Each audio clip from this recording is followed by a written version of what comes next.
नमस्कार, मैं हूं शिखा शुक्ला और आप देख रहे हैं सीजी समाचार न्यूज। आइए रुक करते हैं आज की ताजा तरीन बड़ी खबरों की। भिलाई नगर रेलवे की जमीन पर झुग्गी बना पिछले 40 वर्षों से निवास कर रहे लगभग 300 परिवारों के व्यवस्थापन में रेलवे से मुआवजा राशि लिए जाने वैशाली नगर विधायक राकेश सिंह ने दुर्ग कलेक्टर से चर्चा कर प्रभावित परिवारों को बड़ी राहत दिलाने की पहल कर दी है।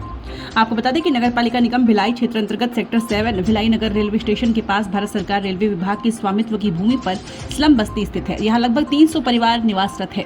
वर्तमान में भिलाई नगर रेलवे स्टेशन के पुनर्विकास का कार्य प्रगतिरत होने से दक्षिण पूर्व मध्य रेलवे रायपुर मंडल की ओर से वरिष्ठ अनुभाग अभियंता कार्य दुर्ग द्वारा रेलवे की भूमि पर निवासरत व्यक्तियों को 3 दिवस के अंदर झुग्गी झोपड़ी हटाने के संबंध में नोटिस जारी किया गया है। लेकिन विधायक राकेश सिंह ने कहा कि बस्ती के रहवासियों द्वारा लगभग 50-60 वर्षों से निवासरत होना नजूल और शासकीय दस्तावेजों में दर्ज है।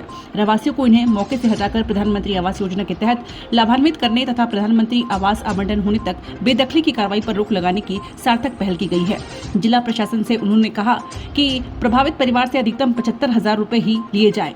विधायक सिंह ने बताया कि इस बस्ती का दौरा स्वयं करने गए। इस दौरान प्रभावित लोगों ने पीएम आवास योजना के तहत जमा की जाने वाली 3,75,000 जमा करने में असमर्थता जताई थी। इस निवेदन पर उन्होंने राशि का एक बड़ा हिस्सा रेलवे विभाग से पीड़ित परिवार को दिए जाने की संबंध में दुर्ग कलेक्टर से चर्चा की है और अब जब तक इस संबंध में कोई सार्थक पहल नहीं हो जाती तब तक बस्ती वासियों के कब्जे को न तोड़ा जाए।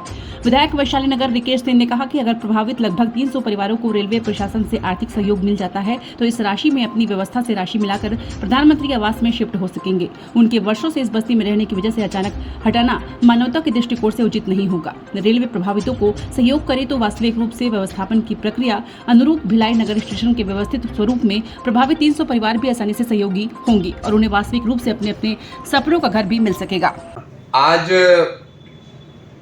सेक्टर 7 जो रेलवे की जमीन पे 40 सालों से हमारे शहर के गरीब जो बसे हुए थे, आज अचानक सेक्टर 7 रेलवे स्टेशन का विकास होना है। उसके तहत आज रेलवे के द्वारा बस्ती को तोड़ने के लिए बुलडोजर ला दिया गया। ये जैसे ही मेरे संज्ञान में आया, मैंने तत्काल जो है जिला कलेक्टर को फ़ोन किया। मैंने ये निर्देशित किया कि आप कैसे भी करके ये बुलडोजर तभी चले जब हम इसे व्यवस्थापन दें। और अगर प्रधानमंत्री आवास लेते हैं तो आज आम आदमियों को, आम गरीब को 3,75,000 रुपये देना पड़ता है। चूँकि ये 40 साल से वहाँ पे निवासरत थे, इनका हक बनता है कि इनको व्यवस्थापन दिया जाए।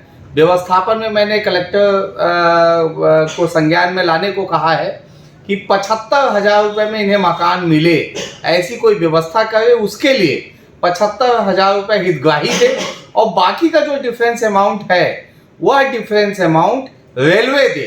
क्योंकि ऐसे जगह पे जहाँ पे इतने सालों से लोग बसे हुए हैं और रेलवे को, क्योंकि उनको उस समय में ये प्रमाणित भी होता है, कुछ दस्तावेज नजूल विभाग से मिला हुआ था, तो इससे प्रमाणित भी होता है कि वो वहाँ पे 40 साल से हैं।